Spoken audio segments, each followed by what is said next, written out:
성경 봉독할 때 가끔 이렇게 좀 웃음이 나는데 여러분들 사람 말을 정말 안 듣는 거 아세요?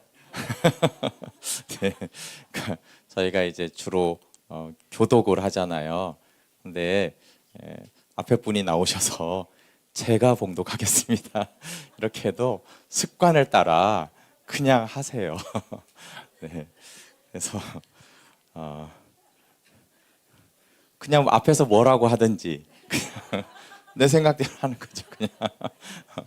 근데 이게 이제 성경 봉독의 문제면 별일이 아닌데 문제는 하나님이 이렇게 뭐라고 말씀하셔도 그냥 내가 했던 대로 그냥 전에 그렇게 했었잖아요, 늘. 그렇죠? 그럼 그렇게 이제 하는 경우가 많아요. 예, 그래서 뭐 성경 봉독은 상관이 없는데 하나님의 말씀을, 그리고 성경을 심지어 읽을 때도 마찬가지인데요. 성경을 읽을 때 우리가 가지고 있는 것으로 그냥 보면은 놀랍게 성경은 내 생각대로 보입니다. 그게 아니라 그냥 하나님 말씀을 묵상할 때 계속 그냥 듣는, 그게 이제 쉐마라고 한 말씀이 이제 그런 말씀이잖아요. 네, 오늘은 모든 일에 우리와 똑같이 되신 하나님이라는 말씀을 나누려고 하는데요. 성탄절은 어찌 보면 사실 예수님이 최초의 선교사로 오신 거잖아요, 그렇죠? 건너지 못할 저 무한한 하늘과 이 죄인 사이를 건너오신 선교사님으로 예수님이 오셨습니다. 우리나라에 이제 언더우드 선교사님 들어온 지 약 140년이 되었는데, 대부분이 아시지만 캐나다와 미국과 영국에서 사실은 굉장히 총명하고 똑똑하고 얼마든지 잘 될 수 있는 그런 귀한 선교사님들이 그 당시 정말 조선의 삶은 너무나 비참하거든요. 조선해상이라는 책을 혹시 보시면은 초기의 선교사님들이 이런 선교사님들이 있었구나라는 것들과 그 당시의 조선의 상황들을 좀 잘 알 수가 있어요. 조선해상은 이제 셔우도울이라는 사람이 있었는데 그 아버지 부부부터 시작을 합니다. 윌리엄 제이스 홀과 이제 로제타 홀이 이제 아버지 엄마인데, 아빠 엄마인데, 이분들이 이제 미국에서 둘 다 이제 의사입니다. 그런데 따로따로 이제 한국에 파송을 받아서 한국에서 결혼식을 합니다. 그 당시에, 그쵸? 서양 미국 사람이 한국에 와서 이제 결혼하라고 사역을 하는데, 윌리엄 제임스 홀이 얼마나 그 평양에서 이렇게 헌신된 선교사였는지. 의사니까 당연히 지식이 있잖아요, 그렇죠? 병에 대한. 그런데 제임스 홀이 전염병을 치유하다가 죽습니다. 안 거죠. 이게 전염병이고 이렇게 하게 되면 자기가 죽을 수 있다는 것을 다 알면서도 조선 사람들이 그 죽어가는 것에 대해서 불타는 사랑과 열정으로 들어가서 환자를 치료하다가 자신이 전염병에 걸려서 죽게 됩니다. 그게 결혼한 지 3년도 안 돼서 그렇게 죽는데, 그때 이제 셔우도홀이라는 아기죠. 그러니까 결혼한 지 3년이 안 됐으니까 아기 아들이 있고,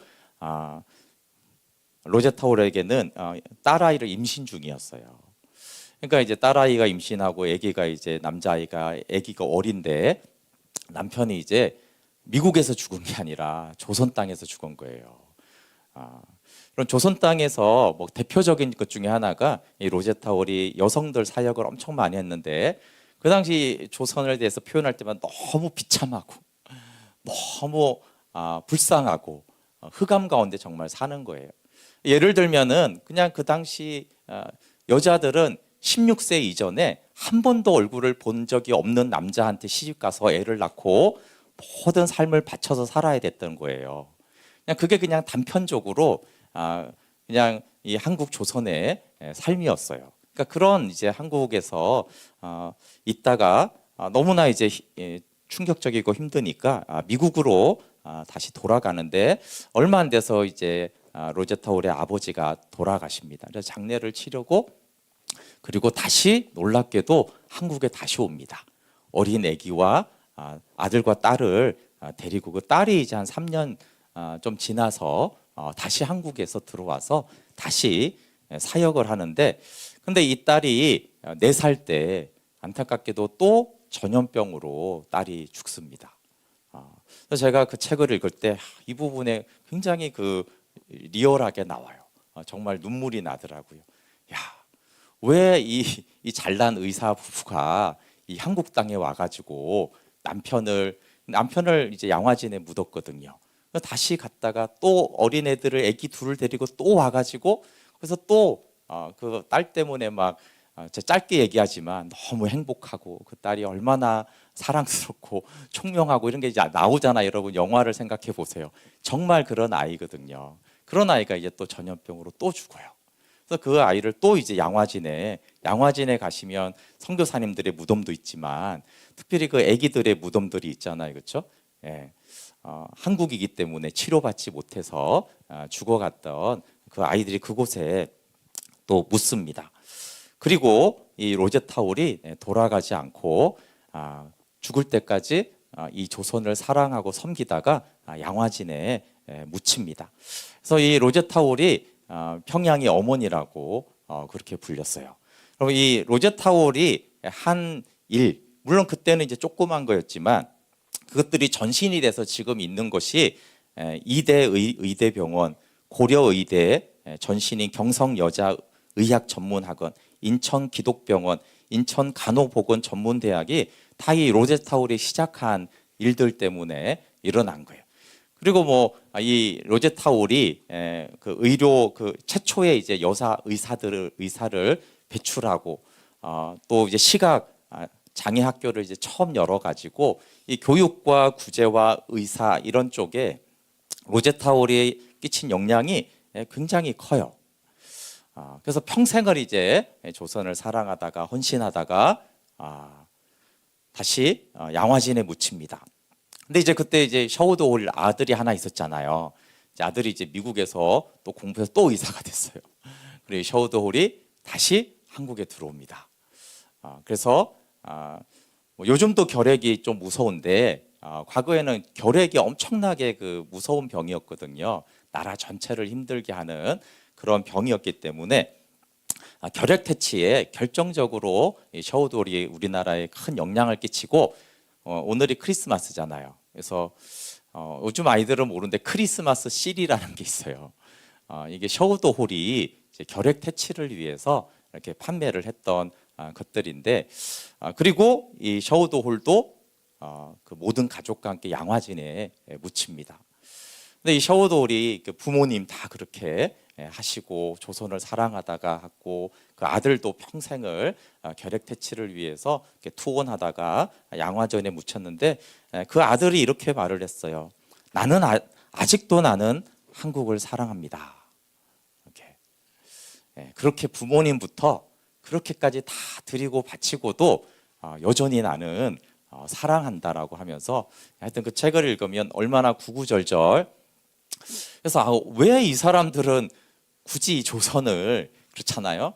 서양 사람이고 동양 사람이고 뭐가 있다고 그렇죠? 도대체 왜 이렇게까지 자신을 드리고 희생하면서 죽을 줄 알면서 또 그 병자들을 위해서 치료하러 가고 그러면 이렇게 안 해야지 하지 않고 또 와가지고 또 전하고 그 아들이 또 와가지고 또 그렇게 사랑하고 그러고도 부족해서 나는 아직도 조선을 사랑합니다. 이렇게 이런 선교사님들이 우리나라에 있었다라는 것이 한국교회에 얼마나 큰 축복인지 모릅니다. 그러니까 이런 선교사님들과 함께 했기 때문에 여러분 우리나라 근대사를 보시면은 이제 그런 걸 한번 할지도 모르는데 제가 한국 교회사를 열어보면 여러분 이 일제 강점기와 이렇게 쭉 지나잖아요. 여러분이 알고 있는 우리나라의 훌륭한 사람들, 뭐 독립군들을 비롯해서 교육, 의료 뭐 이런 부분에 했던 대부분의 사람들의 3분의 2가 다 크리스찬들이에요. 왜냐하면 이런 선교사님들이 다 키워낸 뭐 최초의 의사, 최초의 교육과 이런 위대한 사람들을 이런 선교사님들이 키워냈습니다. 지식이 아니죠. 그 삶을 보면서 그렇잖아요, 그렇죠? 야, 저 서양 사람들이 이 조선 땅에 와가지고 이렇게 가난하고 일제 핍박당하는 이 민족을 저렇게 사랑하는 저 예수의 사랑은 도대체 무엇인가를 그냥 삶으로 체득하고 배우면서 그들이 이 나라의 건국을 사실은 이룬 사람들입니다. 그래서 초기 그 기독교 역사를 보면 우리나라에 대한 굉장한 자부심이 있습니다. 야, 크리스찬이 없으면 이 나라는 없구나 할 정도로 이 땅에 대한민국이 세워지기까지 얼마나 헌신된 사람들이 세워졌는지 모릅니다. 그런데 그 사람들이 왜 그렇게 했겠습니까? 분명한 것은 최초의 선교사는 예수님의 본을 따르신 거잖아요, 그렇죠? 예수님은 저 하늘 보좌를 버리고 죄악이 가득한 이 땅에까지 오셨는데 내가 왜 저 조선의 흑암의 땅, 전염병으로 죽고 서양 사람들은 귀신이라고 하고 뭐 아이들을 잡아먹는다고 하고 온갖 비방과 모욕이 있는 그런 땅에 예수님도 찾아오셨는데 나도 찾아가야지. 그리고 예수님도 끝까지 사랑하신 그 사랑을 품고 그 사랑이 선교사님들을 붙잡아서 복음을 전하고 그래서 그 복음을 우리가 듣고 우리가 여기에 있는 것이지 않습니까? 그러니까 정말 예수님이 이 땅에 오신 그 선교 사역은 정말 너무나 감동적이고 눈물 나는 하나님의 사랑이었습니다. 세상 사람들은 이렇게 말합니다. 마리아가 처녀가 임신을 했다고 이게 말이 돼? 이렇게 이제 사람들은 말합니다. 여러분 진짜 근데 말이 안 되는 것은 하나님이 인간과 하나가 됐다는 거예요. 그럼 처녀가 임신하는 게 불가능한 것입니까? 하나님이 사람과 하나가 되는 것이 불가능한 것입니까? 여러분 창조가 더 놀라운 일입니까? 아니면 영원한 하나님이 피조물인 인간과 하나가 되는 것이 놀라운 일입니까? 여러분 예수님이 사람이 되시고 이 땅에 오셨다라는 것은 천지 창조보다 훨씬 놀라운 일이에요.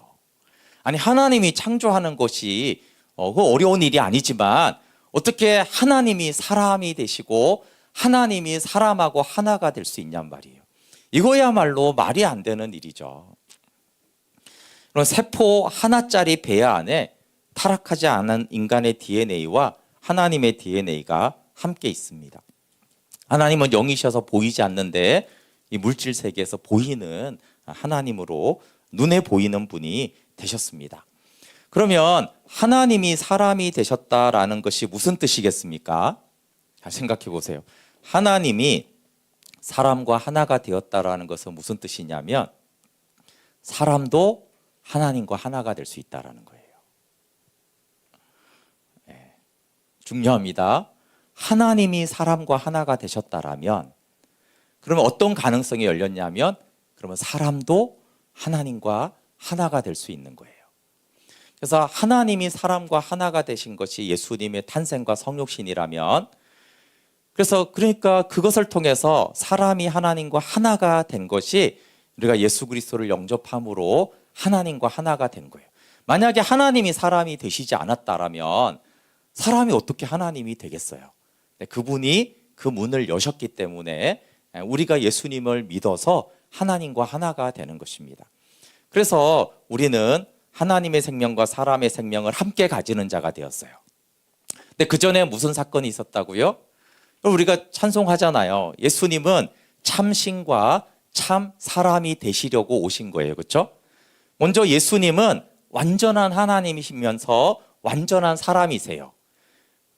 먼저 예수님이 이렇게 하나님이면서 사람이 되셨기 때문에 우리는 사람이면서 하나님의 생명을 동시에 가질 수가 있는 것입니다. 그 시작이 성탄절인 거예요. 그 성탄절이 없었다라면 우리가 어떻게 사람의 생명과 하나님의 생명을 동시에 가질 수가 있겠어요? 그런데 예수님이 하나님의 생명만이 아니라 사람의 생명을 동시에 취하셨기 때문에 우리도 사람인데 하나님의 생명을 취할 수 있게 된 것이 성탄절입니다. 그러니까 성탄절은 정말 복음인 것이에요. 복음의 문이 포문이 확 열린 것이 성탄절입니다. 우리는 성탄절을 이렇게 생각합니다. 하나님이 사람이 되실 수도 있겠지. 이렇게 좀 생각하지 않습니까? 크리스마스를 하면서부터. 그런데 천사들의 입장에서 생각해 보면 이것은 너무나 놀랍고 충격적인 일입니다. 창조된 이후부터 하나님의 영광을 계속 본 천사들은 아니 우리 영광스러운 주님이 저 사람과 같이 된다고? 이건 너무나 상상할 수가 없는 일인 거예요. 그래서 예수님이 탄생했을 때 천사들은 엄청나게 흥분하고 신비롭게 여기고 이 기적이 어떻게 일어났는가를 놀라워합니다. 여러분 우리 누가복음 2장 10절 찾아보실래요? 우리 히브리서 나중에 볼 거니까 접어두시고 누가복음 2장 10절부터 14절 한번 같이 읽어볼게요.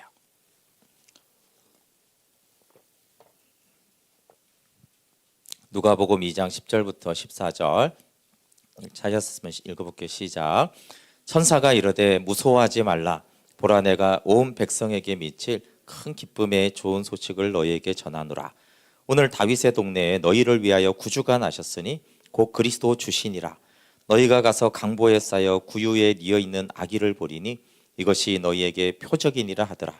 호련히 수많은 천군이 그 천사들과 함께 하나님을 찬송하여 이르되 지극히 높은 곳에서는 하나님께 영광이요 땅에서는 하나님이 기뻐하신 사람들 중에 평화로다 하니라. 아멘. 너무 잘 알고 있는 내용이잖아요. 근데 여러분 그 구약에서부터 쭉 성경을 이렇게 한번 이렇게 훑어보시면 지상에 이렇게 많은 천사들이 내려온 적이 없습니다. 전무후무합니다.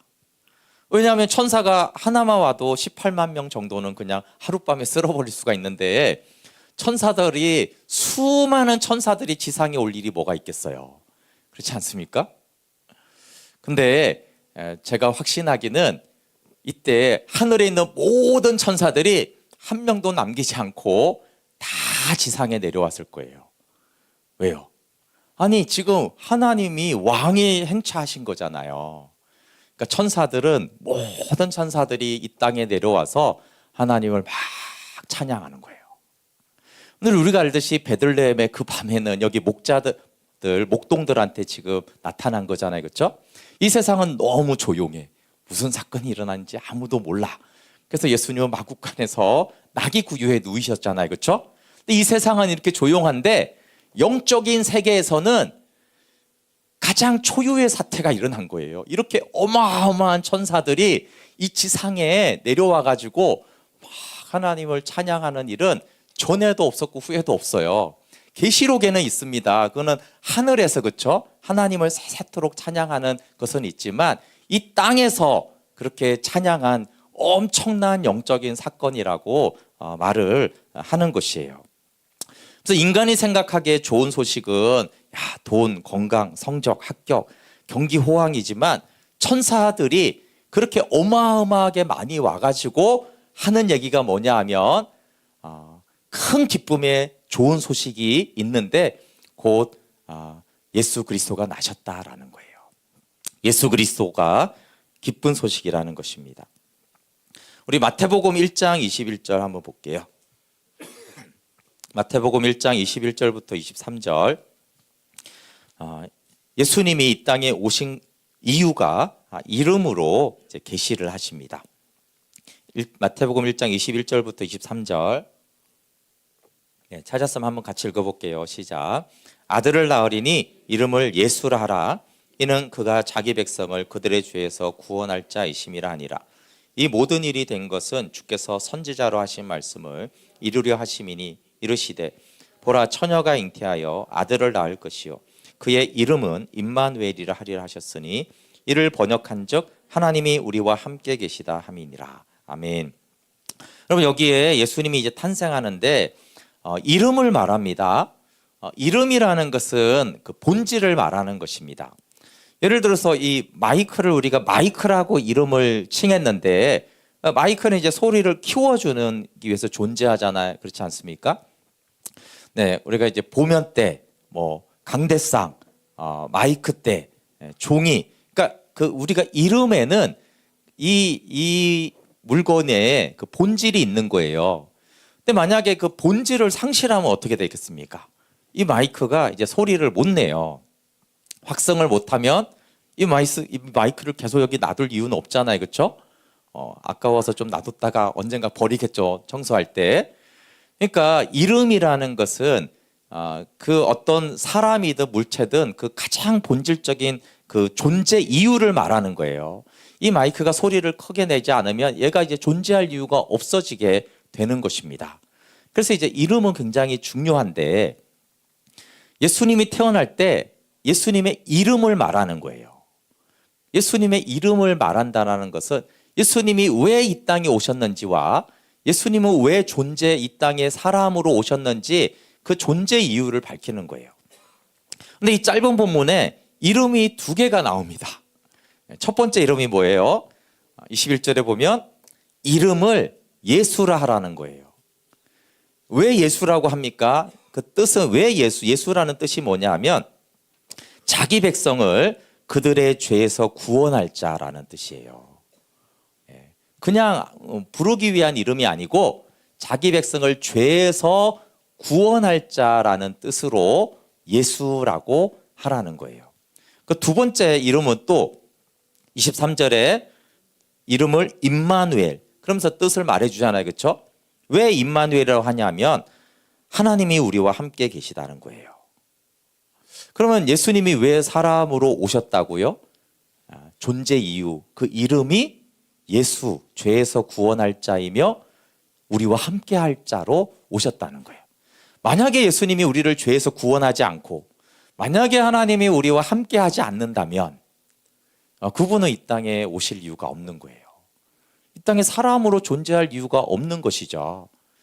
그러니까 이것은 반드시 그분이 하는 것이에요.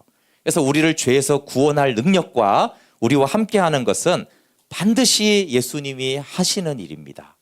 우리가 주님 함께 해주세요 염려할 필요가 없어요. 그냥 그분이 임마누엘이에요. 그분의 이름이 임마누엘인데 우리가 뭐 이 마이크한테 제발 소리 좀 내달라 할 필요는 없죠. 그렇죠? 이 마이크가 영원하다면 이 마이크는 영원토록 소리를 낼 것입니다. 근데 예수님이 이 땅에 오신 것과 오늘 히브리서 4장은 굉장히 연관성이 있습니다. 우리 히브리서 4장 한번 볼게요. 4장 14절 같이 한번 읽어볼게요. 시작. 그러므로 우리에게 큰 대제사장이 계시니 승천하시니 곧 하나님의 아들 예수시라. 우리가 믿는 도리를 굳게 잡을지어다. 여기 예수님을 첫 번째 이렇게 말하는데 우리에게 큰 대제사장이 계시다. 우리에게 큰 대제사장이 있습니다. 근데 이분을 소개할 때 첫 번째 승천하시니로 소개합니다. 사람의 몸을 입고 탄생하지 않았으면 승천할 이유가 없습니다. 그렇죠? 그분이 위로부터 오셨고 다시 올라가는 것이 승천이잖아요. 그러니까 오셨으니까 승천이 있는데 첫 번째 예수님을 뭐라고 소개하냐면 승천하시니로 소개하는데 이번 주 빌립보서를 묵상하는데 승천하셨다라는 것은 무슨 뜻이냐면 빌립보서 2장 9절에 모든 이름 위에 뛰어난 이름을 주사 하늘에 있는 자들과 땅에 있는 자들과 땅 아래에 있는 자들로 모든 무릎을 예수 이름에 꿇게 하시고 모든 입으로 예수 그리스도를 주라 시인하여 하나님 아버지께 영광을 돌렸다고 했어요. 여러분 예수님의 이름이 창세전에는 말씀이셨고 이 땅에 오셔서는 예수셨고 부활한 다음에 주신 이름이 뭐예요?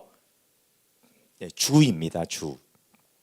그래서 이 참 우리가 단어가 너무 제한돼서 설명하기가 어려운데 예수님이 공생애 때도 주라고 했잖아요. 그렇죠? 그리고 뭐 황제한테도 주라고 했고. 근데 그런 주와는 전혀 다른 주라는 거예요. 이 주는 부활한 다음에서야 승천하신 다음에서야 하나님이 아들에게 주신 이름이 주예요. 그러니까 예수님이 부활 승천하기 전에는 아무도 이 주라는 이름을 가진 적이 없다라는 것입니다. 그러니까 예수님 공생애 때도 주여라고 했을 때 주인님 아니면 뭐 구원자 이런 뜻이에요. 근데 부활한 이후의 주는 그런 뜻이 아니에요. 어떤 뜻이라고요? 하늘에 있는 것들과 땅에 있는 것들과 땅 아래에 있는 모든 것들이 무릎을 꿇어 복종하야 해야만 하는 존재가 주라는 거예요. 그래서 사도 요한을 통해서 알 수 있죠. 사도 요한이 예수님을 주라고 고백하면서도 예수님 품에 이렇게 기대었잖아요. 너무 친밀했어요. 근데 계시록에 부활하신 이후에 주가 나타나니까 어떻게 됩니까? 뭐 우리가 요한복음을 보면 막 달려가서 껴안을 것 같은데 부활하신 이후에 주를 보니까 그 자리에 바로 엎드려 꼬꾸라져서 죽게 되었다고 그랬어요. 벌벌 떨면서 내가 이제 죽은 자 같이 되었다고 그랬어요. 그러니까 주라는 이 이름은 완전히 다른 개념의 이름이에요. 그게 승천하신이다라는 뜻이에요. 그냥 우리가 주, 왕 이런 의미가 전혀 아니라 우리가 상상할 수 없는, 그러니까 욥이 받던 그 하나님인 거죠. 그 주를 이제 선포하는 것입니다. 승천하셨다라는 것은. 그래서 바울이 빌립보 교회에 문제가 많았는데 문제가 해결되지도 않았는데 이렇게 말합니다. 주 안에서 기뻐하라 이렇게 말해요. 이 부활의 주 안에 있으면 어떻게 돼요? 이 부활의 주께는 모든 보이는 것과 보이지 않는 모든 것이 복종하게 되어 있기 때문에 주 안에서 기뻐하라는 거예요. 그런 문제나 이런 거에게 매일 문제가 아니라 주 안에서는 그 모든 것들이 잠잠해지기 때문에 주 안에서 기뻐하는 거예요. 그래서 바울도 내가 감옥에 있지만 내가 주 안에서 기뻐한다라는 것은 부활 전의 주의 개념이 아니라 부활하신 만유의 주 안에서 나는 기뻐하고 또 기뻐한다 이렇게 말하고 있는 것입니다. 그래서 우리가 그 부활의 주를 알게 되어지면 지금 내 상황과 아무 상관없이, 물론 바울은 처방도 하고 진단도 하고 이렇게 하라고 다 합니다. 그렇지만 그것과 상관없이 우리는 이미 그 주 안에서 기뻐할 수 있다라고 말하는 거예요. 근데 15절에 보면은 완전히 대비되는 말을 합니다. 하나는 부활하신 주가 있다라고 말하면서 15절에는 가장 낮은 곳에 오시는 우리와 동정하시는 하나님을 말하세요. 15절 함께 읽어볼게요. 시작. 우리에게 있는 대제사장은 우리의 연약함들을 동정하지 못하시리가 아니요 모든 일에 우리와 똑같이 시험을 받으시니로되 죄는 없으시니라. 여기 우리의 연약함이 복수입니다. 원어는 그러니까 연약함들이에요. 그러니까 이 단어는 신체적으로 우리의 정신적으로 영혼적인 연약함을 나타내는 의학적이고 종교적인 용어예요. 그러니까 우리가 인간이 살아가면서 느끼는 그 모든 연약함들을 다 총칭하는 말입니다. 여러분, 우리가 신체적으로 피곤하다, 배고프다, 목마르다, 졸리다, 심심하다, 정신적으로 우울하고 불안하고 두렵고 거실당하고 배신당하는 이 모든 것들에 대해서 연약함을 동정이라는 단어를 아시지만 이게 번역하기 좀 어려운 단어입니다. 그래서 예전에는 체휼한다 이렇게 말을 했고 이제는 동정한다 이렇게 됐는데 번역하면 왜냐하면 같은 감정을 가질 수 없는 분이 아니다 이렇게 했는데 동정은 같은 것을 경험하다 또는 동일한 고난을 당하다 이런 뜻입니다. 그러니까 아는데 어떻게 아냐 하면 가난한 사람을 아는데 같이 가난해 봤기 때문에 가난을 아는 거, 굶주리는 사람한테 내가 굶주리는 것을 알아 라고 하는데 내가 굶주려 봤기 때문에 내가 굶주리는 것을 안다, 너를 안다 이렇게 할 때 쓰는 단어가 이제 여기 동정, 체휼이라는 단어입니다. 그러면서 여러분 우리가 그 이중부정이 나오면 이해하기가 좀 어려워요. 그렇지 않습니까? 아닌 게 아니다. 그럼 기다 그러면 되지. 왜 아닌 게 아니냐 이렇게 말하냐 이렇게 시비 걸 수 있는데 아닌 게 아니다라는 이중부정은 강조용법이에요. 그냥 기다 그러면 되는데 아닌 게 아니다라는 것은 너무 그렇다라는 뜻이거든요. 그러니까 우리의 연약함을 동정하지 못하시리가 아니요. 이 말은 뭐예요? 우리의 연약함들을 동정하는데 아시는데 너무 안다라는 강조하기 위해서 이중부정을 씁니다. 그러니까 우리와 같은 것을 겪어봤기 때문에 우리의 연약함들을 동일하게 느낀다는 거예요. 그러면서 14절은 하나님은 승천하신 부활의 주다.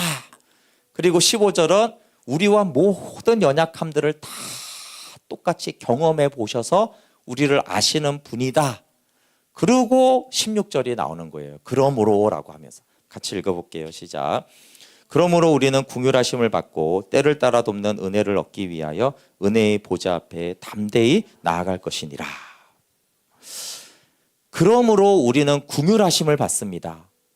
긍휼히 여긴다라는 거 알잖아요. 그렇죠? 근데 왜 긍휼한다라고 그러므로가 있어요? 우리의 연약함들을 다 동일하게 느껴보셨으니까 여러분 우리가 같은 걸 다 느껴본 사람은요 그 사람이 고통당할 때 정말 궁휼하게 보입니다. 그렇지 않습니까? 내가 똑같은 고통을 당해봤는데 그러면 그 고통당한 사람은 궁휼이 나가잖아요. 그래서 예수님이 나와 똑같은 연약함을 경험했기 때문에 우리가 궁휼하심을 받는다라는 거예요. 그리고 때를 따라 돕는 은혜를 주실 수 있어요. 왜요? 부활하신 만유의 주시니까. 그런 주님의 주권과 능력이 있으니까 얼마든지 때를 따라 돕는 은혜를 주시는 주시다. 이런 주님께 우리가 담대히 나가자. 담대히가 파레시아입니다. 파레시아를 행하자라고 말하는 거예요. 근데 이제 15절에 예수님이 우리를 체휼하고 동정하는 근거가 몸을 입었기 때문이잖아요. 그럼 하나님은 전지하잖아요. 그렇죠? 모든 것을 아니까 내가 전지한 능력으로 내가 너를 다 안다 이렇게 말씀하실 수 있잖아요. 근데 하나님 내가 전지한 능력으로 내가 너의 고통과 연약함과 아픔을 다 안다 이렇게 하시지 않으시고 우리와 모든 일을 똑같이 다 경험해 봤기 때문에 내가 너를 안다 이렇게 히브리서는 말씀하세요. 근데 똑같이 시험을 받으실 수 있었던 이유가 왜 그래요? 하나님 사람이 되셨기 때문이죠. 하나님이 하나님이신데 어떻게 우리가 당하는 모든 시험과 고통과 아픔과 연약함들을 어떻게 다 동일하게 경험하겠어요. 사람이 되셨기 때문에 이 성탄절 때문에 그렇게 하신 것이죠. 15절은 모든 일에 우리와 똑같은 방식으로 시험을 받았다 이렇게 원어가 되어져 있습니다. 내가 겪어야 하는 모든 것을 겪었다는 거예요. 근데 바클레이는 이렇게 말했어요. 아니다. 주님은 내가 겪은 그 모든 것보다 훨씬 큰 시험을 받았다. 왜 그러냐? 사탄은 예수님을 모든 수단 방법으로 너무나 심하게 공격했다는 거예요. 우리를 공격하는 수준이 아니라 그러니까 내가 어렵잖아요. 그렇죠? 근데 예수님은 사탄이 너무나 공격을 많이 했기 때문에 예수님은 똑같은 것을 경험한 정도가 아니라 훨씬 심각하게 경험했다는 거예요. 내가 3일 굶어봤으면 예수님은 40일을 다 굶어보신 분이다. 내가 이런 큰 배신을 당했다면 예수님은 그 어마어마한 배신을 당해보신 분이다 라는 거예요. 그럼 또 달라지잖아요. 그렇죠? 3일 굶은 사람을 3일 굶은 사람이 아는 거하고 3일 굶은 사람을 3일을 지나서 40일을 굶어본 사람이 배고픈 게 뭔지 알지. 이런 거는 이제 또 다른 차원이 되는 것입니다. 여러분 우리가 예수님의 성장 과정을 알듯이 예수님은 소년 시절에 가장이 되셨어요. 목수일을 하면서 가족의 생계를 책임지고 재정 문제에 대한 돈 걱정을 하셨습니다. 고대의 노동자 생활이 지금 우리보다 더 고달팠다라는 것은 당연히 잘 압니다. 한 30년 전만 해도 돈을 떼어먹는 사람이 그렇게 많았어요. 여러분, 그렇죠? 일한다고 다 벌 수 있는 게 아니에요. 관계 시험의 거절과 배신, 비방과 헛소문, 고난의 그 십자가의 고난은 말할 수 없잖아요, 그렇죠? 그래서 예수님은 우리의 모든 것을 같이 경험해서 우리의 연약함을 아세요. 그런데 우리가 한 가지 좀 의문이 있는데, 그렇지 예수님이 하나님이시지 사람이 되셔서 나보다 훨씬 고생도 어마어마하게 하셨고 다 그건 알겠는데, 근데 예수님은 죄가 없다며. 오늘 본문에도 죄는 없으시니라 이랬거든요. 모든 시험을 다 같이 받았는데 죄는 없으시니라. 그래도 나는 죄인이고 예수님은 죄인이 아니니까 죄인인 나를 아실까? 고린도후서 5장 21절이 이렇게 시작되는데 하나님이 죄를 알지도 못하신 이를 이렇게 전지전능하신 하나님이 다 아시는데 유일하게 모르는 게 뭐라고요? 죄를 모른다는 거예요. 이게 좀 심각한 문제가 될 수 있습니다. 우리 편에서. 왜? 하나님이 죄를 몰라? 나는 죄인인데? 내 안엔 죄가 있는데? 어제 그 아이가 그러잖아요. 내 안에는 풀린 신이 있다고. 죄가 가득한데 죄를 모르셔? 죄를 모르고 나를 어떻게 아실까? 그렇잖아요. 내가 아픈 거, 돈 걱정하는 이런 거 아는데 죄를 모르고 나를 아실까? 나는 죄인인데 이 죄 때문에 나는 너무나 힘든데. 정죄받는 게 뭔지 아실까? 죄 때문에 괴로워하는 나를 아실까? 죄를 지으면 여전히 은혜 아래 있다고 하는데, 여러분 로마서 5장 20절 21절을 설교한 적이 있잖아요. 죄가 더한 곳에 은혜가 더욱 넘친다. 은혜도 또한 의로 말미암아 왕노릇한다. 그래서 영생에 이르게 한다. 그래서 우리가 죄를 지어도 여전히 은혜 아래 있습니다. 이렇게 설교를 해도 그래도 죄인인데 하나님은 이런 걸 아실까? 하나님은 그냥 은혜가 왕노릇한다 그러면 되시나? 나는 그래도 힘든데 이런 걸 아실까? 이게 이제 우리의 고민이기도 합니다. 근데 여러분 고린도후서 5장 21절로 이렇게 됩니다. 하나님이 죄를 알지도 못하신 이를 우리를 대신하여 죄로 삼으신 것은 우리로 하여금 그 안에서 하나님의 의가 되게 하려 하심이라. 죄를 알지 못했는데 어떻게 되셨다고요?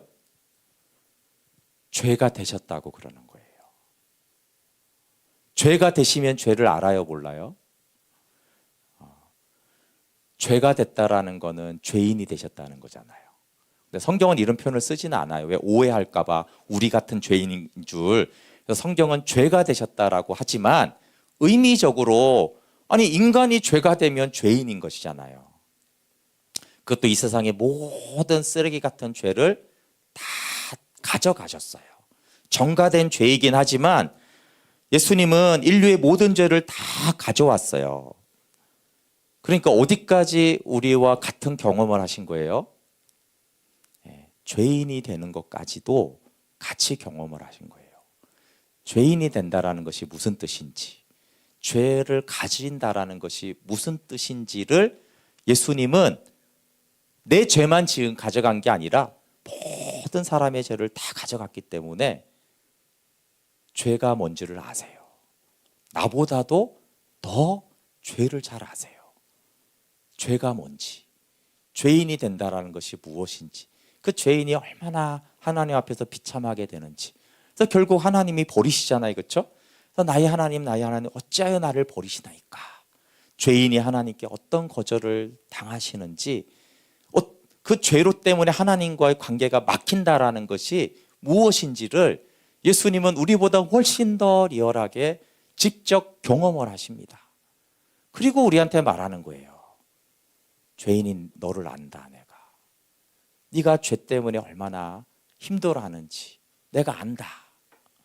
그 죄 때문에 하나님과의 관계가 잘 되지 않는 그거를 내가 안다라고 하는 거예요. 여러분, 죄를 알지도 못하시는 분이 죄까지 알았으면 이제 우리를 알지 못하는 영역은 없는 거예요. 우리를 이해하지 못한. 그러니까 궁율이 어디까지 미친다고요? 배고파? 내가 궁유력 있게. 이게 아니라 죄인을 이제 궁유리 여기시죠. 왜요? 예수님 죄가 되셨으니까. 죄인인 우리가 하나님께 나아갈 때 죄인인 우리를 궁유리 여기시는 거예요. 근데 당연히 죄가 왔으니 뭐까지 똑같이 경험합니까? 죽음. 우린 다 죽을 것이지만 아직 안 죽었잖아요, 그렇죠? 근데 예수님은 죽음까지도, 우리가 아직은 죽지 않은 그 죽음도 죄인으로서 죽는 것이 무엇인지도 이미 다 겪으셨어요. 그러니까 우리가 임종 전에 주님이 이 죽음을 아실까? 주님은 영원하다며. 네, 예수님이 이렇게 말하죠. 내가 죽음을 알지. 내가 사망이 뭔지를 알지. 그리고 베드로의 죽음은 주님 안에서 죽었지만 예수님은 주님께 버림받은 상태에서 죽으셨잖아요. 지독한 죽음을 아는 거예요. 그 죽음을 아시는 주님이 우리를 이해 못하실 수는 없는 것이죠. 그래서 죽을 수밖에 없는 인생을 긍휼히 여기시는 것입니다. 그래서 예수님이 겪지 않으신 것은 하나도 없어요. 우리의 가난, 거절, 고통, 두려움 이런 것은 물론이고 죄가 되는 것도 죽는 것도 다 예수님은 다 경험하셨어요. 우리가 욥기를 묵상해 욥한테 가가지고 욥 선생님, 욥 어르신 제 고통을 당신이 아시겠습니까? 이렇게 불만 섞이게 말하면 욥이 어떻게 보겠어요? 이제 하루까지 정말 법무소인지 모르는 거 아닙니까? 어디 앞에서 고통을 논합니까? 알죠. 욥이 어떻게 그걸 모르겠어요. 여러분 예수님 앞에서 예수님 제가 어쨌든 어떤 문제든 제가 이 연약함으로 아십니까? 더 알죠. 더 알죠. 성탄절에 그것이 임마누엘의 의미입니다. 내가 너희와 함께하리라. 어디까지 함께해요? 그냥 연약한 인생들이 아니라 내가 죄인 되었을 때도, 그리고 내가 죽음의 경계를 지나갈 그때에도 임마누엘은 계속되는 것입니다. 왜냐하면 그분이 그걸 다 겪으셨기 때문에. 우리와 함께하기 위해서 죄조차 되신 그분이 죄인이라고 나를 떠나겠습니까? 성령이 떠나는, 이해하시죠? 친밀함이 떠난다는 것이지 존재적으로 나를 절대 떠나지 않습니다.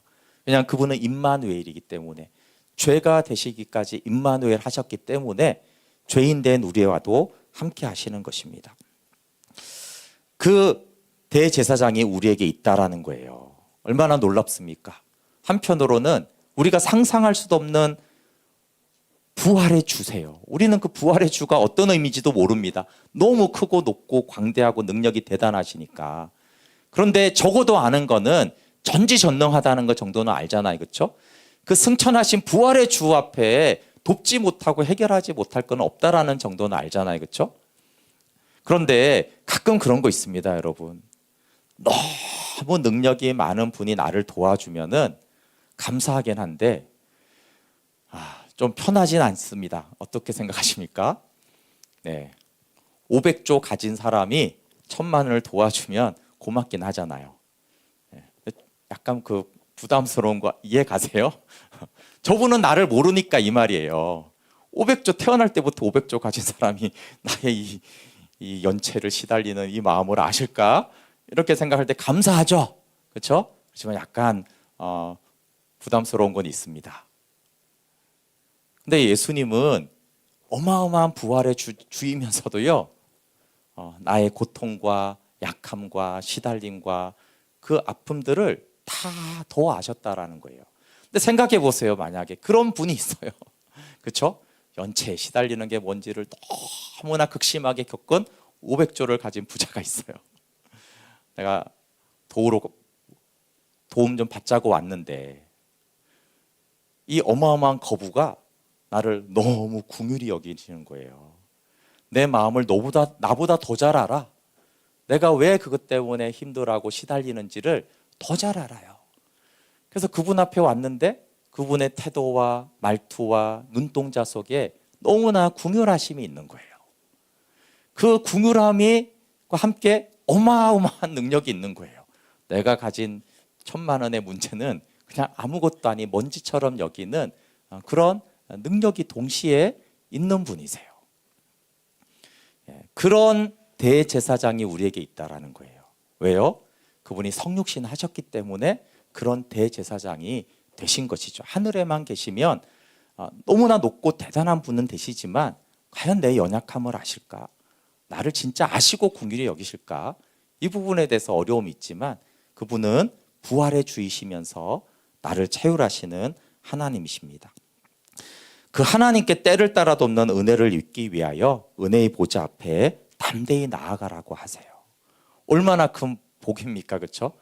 그런데 이런 분이 있는데 이런 분한테 안 나가요.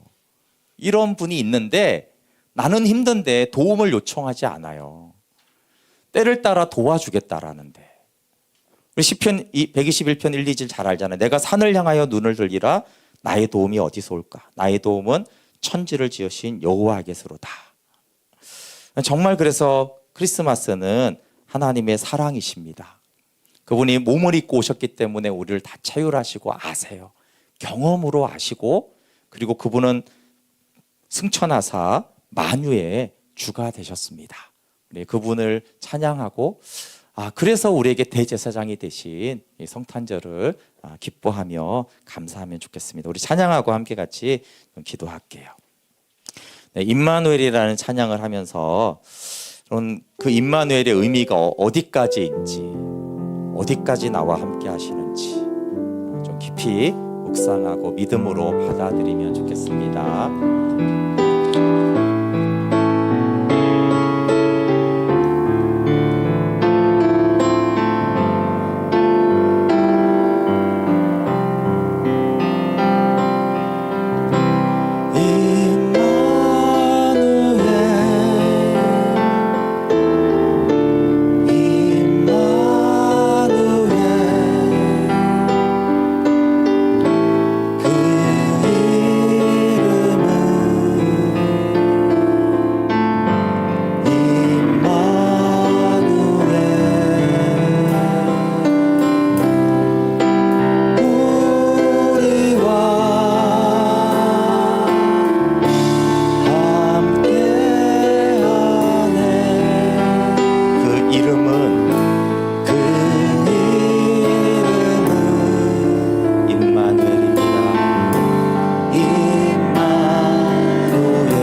임마누엘 한 번 더 고백합시다.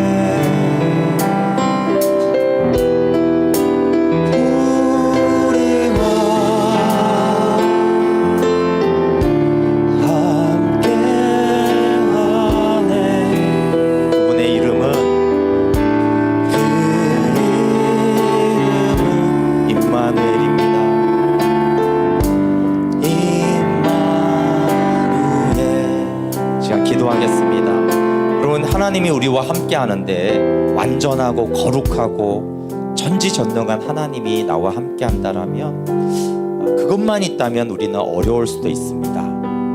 네, 여러분, 그분이 우리를 체휼하시고 우리를 동정하시고 우리를 긍휼히 여기십니다. 여러분, 내가 가장 힘들 때 정말 나를 정말 긍휼히 여기는 사람이 나와 함께 하는 것이 얼마나 큰 위로가 되고 얼마나 큰 안식이 되는지 모릅니다. 그 완전하신 부활의 주님이 긍휼히 여기세요.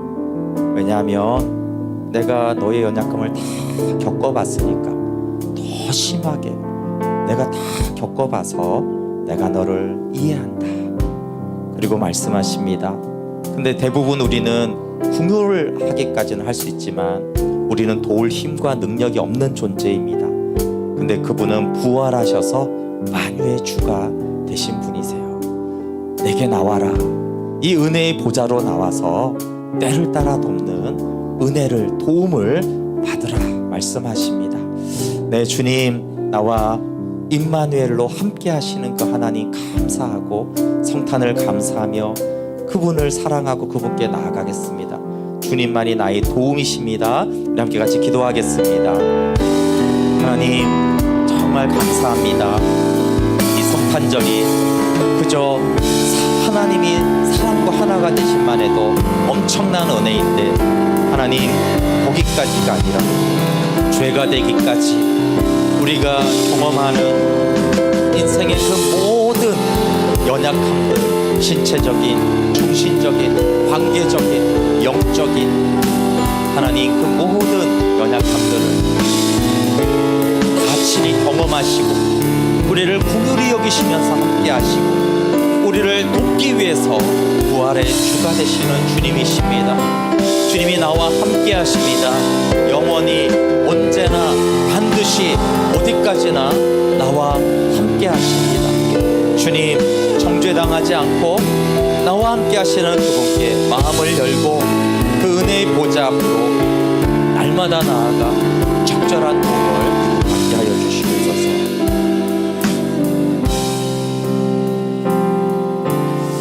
네, 그 이름은 예수, 우리를 죄에서 구원할 자이시며 그 이름은 임마누엘, 하나님이 우리와 함께 하십니다.